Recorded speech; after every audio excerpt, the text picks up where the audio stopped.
Once the Asian Youth Movement formed,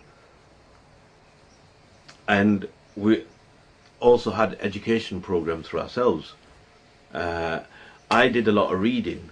I mean, I probably did more reading since I left school, right?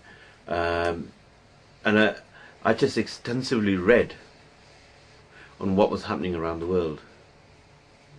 I read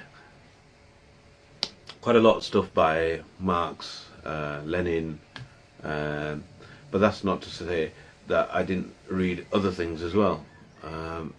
But I was attracted to their writings because they talked about things that affected the community that I came from. We were being influenced a lot by the American, Black Power movement, and certainly the American political movements. There were lots of activities, lot of activities in supporting the liberation movements across. So from Ireland on one side, we're talking about, I remember, Zimbabwe, Tanzania, South Africa, Palestine, of course, one of them.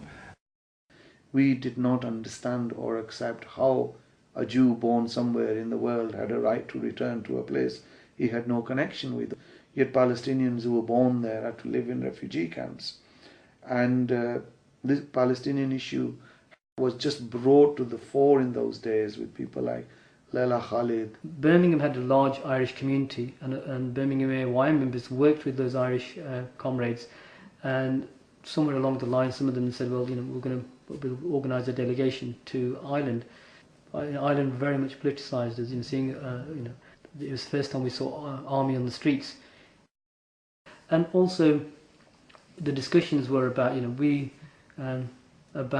people were talking about, because the inner cities had erupted in 81 and 85, and so the Irish Republican youth were telling us about, you can't have spontaneous riots, they have to be organised, and you have to do this, you have to do that, and so there's a lot of parallels. There have been a range of meetings, and we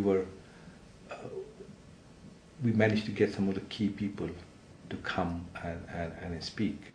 It was a packed hall meeting during the time of the Lancaster House discussions. And Edison Zavobo spoke, and I remember he said, "They call us terrorists. If fighting for my people's liberation means I'm a terrorist, so be it. I'm proud of it." And he listed a whole series of injustices that were taking place to Africa and against Africans in Zimbabwe, about the denial of land. And if trying to get those back through the use of arms meant he was being called a terrorist, then he was proud of it. And I remember the room just was electric every time he said, "I'm proud to be a terrorist," because we were shouting, "Well, we're all terrorists," or whatever words we could think, but our ululation and our screaming and shouting really were the fact that, yes, we're all proud to be terrorists. And isn't it so strange today that, almost the same sort of language is back?